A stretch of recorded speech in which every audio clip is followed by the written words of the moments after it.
哦，车子冲到车子下河哟，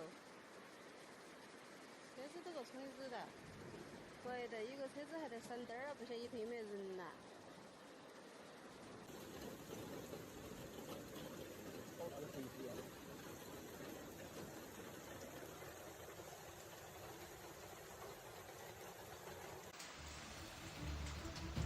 A series of devastating floods swept through central and southern China in late June and early July 2025, leaving a significant death toll, displacing hundreds of thousands, and raising serious questions about the country's disaster management protocols, particularly the operation of its numerous dams and reservoirs. The provinces of Henan and Guizhou have been hit hardest, with entire cities submerged, infrastructure crippled, and local economies shattered overnight.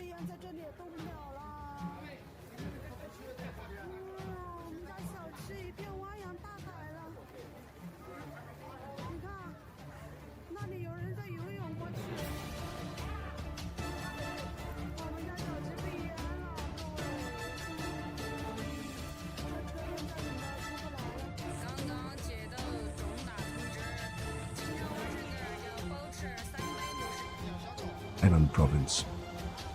Sudden deluge engulfs Xixia County in Henan Province.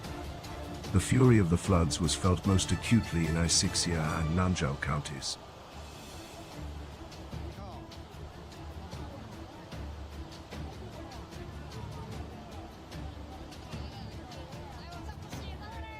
On the night of July 1st, 2025, an unprecedented downpour unleashed chaos. Between 9:00 p.m.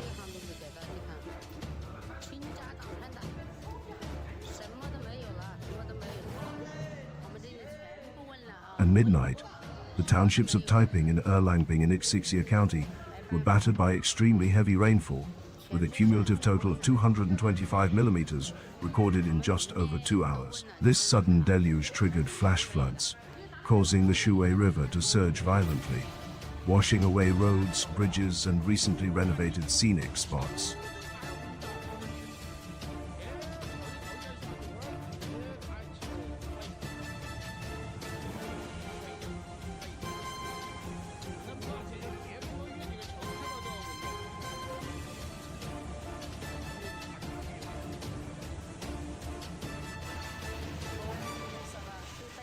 The years of economic development and infrastructure construction seemed to vanish in a single night. Official reports, as of July 2nd, 25, confirmed that at least 8 people were dead or missing, and over 6,700 residents were affected in Xixia County alone.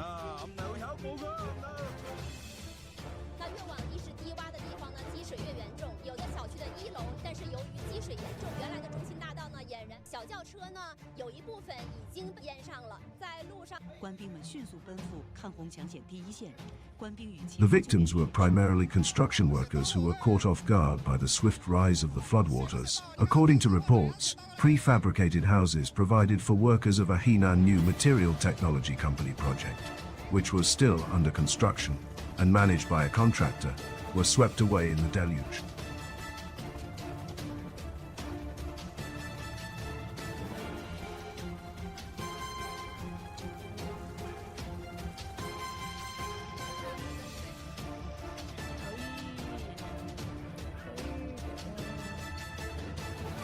Eyewitnesses described a horrifying scene where vehicles were tossed about by the torrent, with some later found as nothing more than mangled sheets of metal. The devastation extended to the Loyiling scenic area, a popular tourist destination.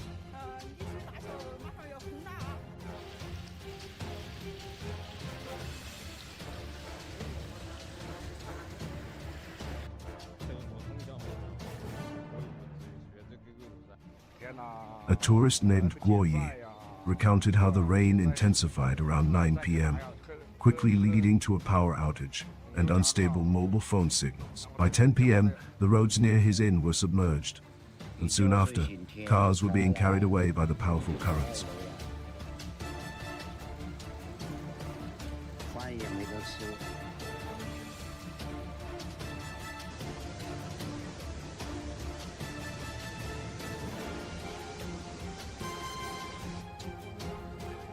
The Dongdagu River, the main flood channel for the scenic area, swelled to a width of approximately 10 meters. Its muddy waters roaring downstream, littered with rocks and debris. The riverbanks, lined with multi-story inns known as Geological villas, suffered immense damage.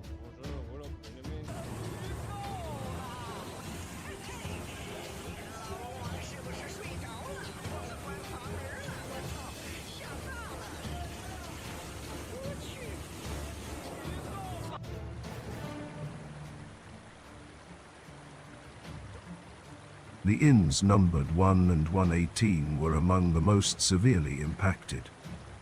A small makeshift dam near Villa 118 reportedly burst, sending a torrent of water into neighboring properties.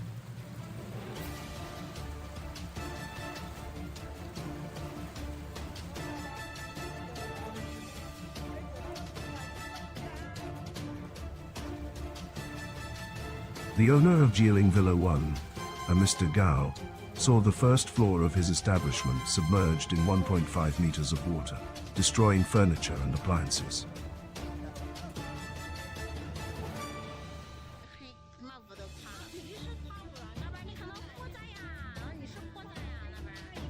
Next door, Mr. Feng's property was buried under a meter-thick layer of mud and rocks.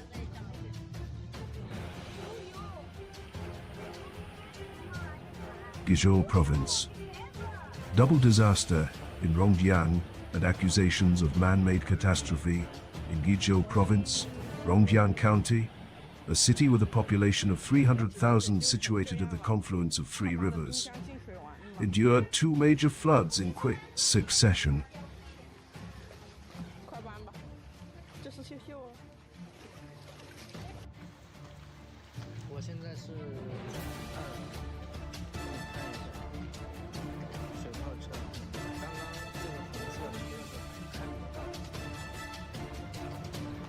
The first disaster struck on June 24, 2025, killing 6 people, affecting over 100,000 and displacing more than 50,000. Just as residents were beginning the arduous task of cleaning up, a second flood hit on June 28, inundating the old city and 2/3 of the new city.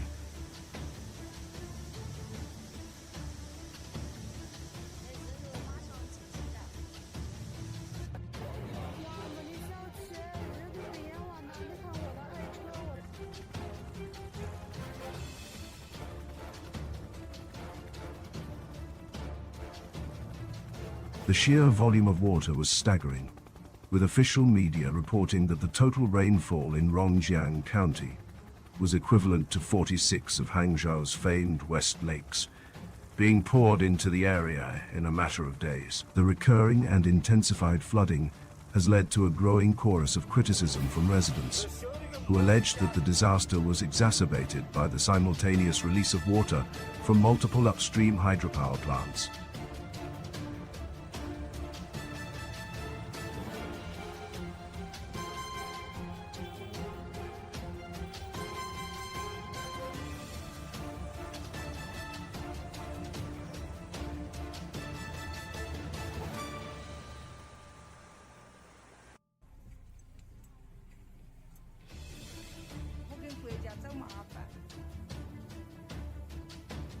Victims of the flood have voiced their suspicions that the government is concealing the true death toll, and that the catastrophe is as much man-made as it is natural. A resident, identified as Mr.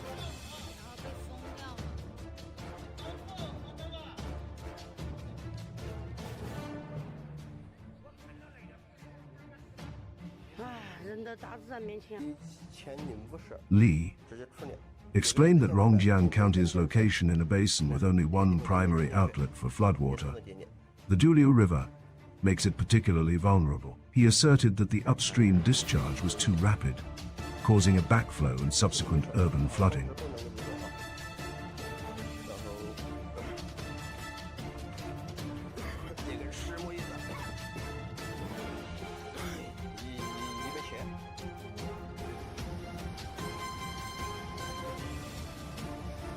He pointed to a power plant built decades ago that he believes obstructs a natural flood outlet, suggesting that its removal could have prevented the disaster. Another victim from Xixia County, Mr.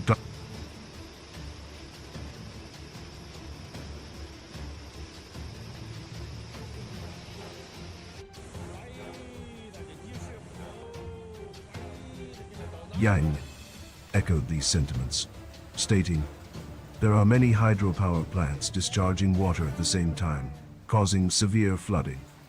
Our town was hit by the second flood and was severely affected."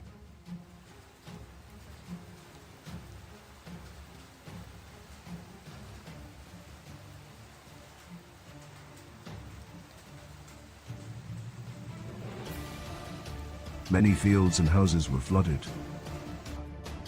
This public outcry has been fueled by videos circulating online showing the rapid inundation of streets and even corpses floating in the floodwaters.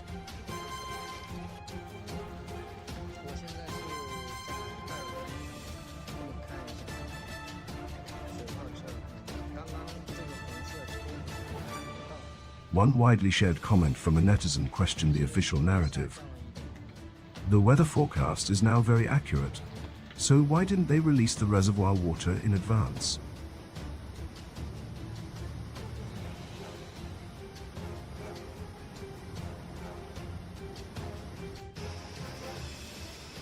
Why did they wait until the rain was so heavy that they could no longer contain it before releasing the flood like a flushing toilet? This has led many to ponder how much of this disaster can be attributed to natural causes and how much to human error or negligence on the part of the reservoir authorities.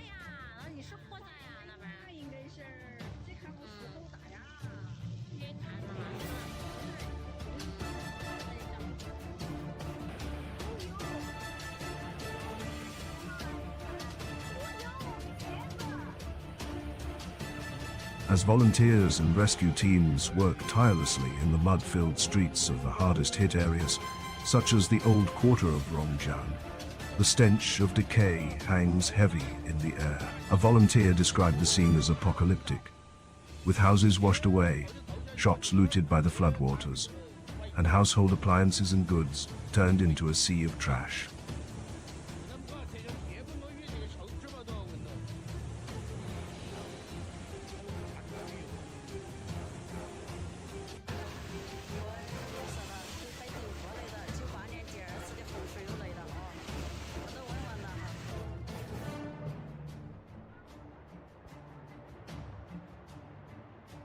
The thick sludge has made recovery efforts exceedingly difficult, with even heavy machinery getting stuck. The devastating floods in both Henan and Xixia have not only resulted in a tragic loss of life and immense material damage, but have also eroded public trust, leaving a heartbroken and angry populace demanding answers and accountability.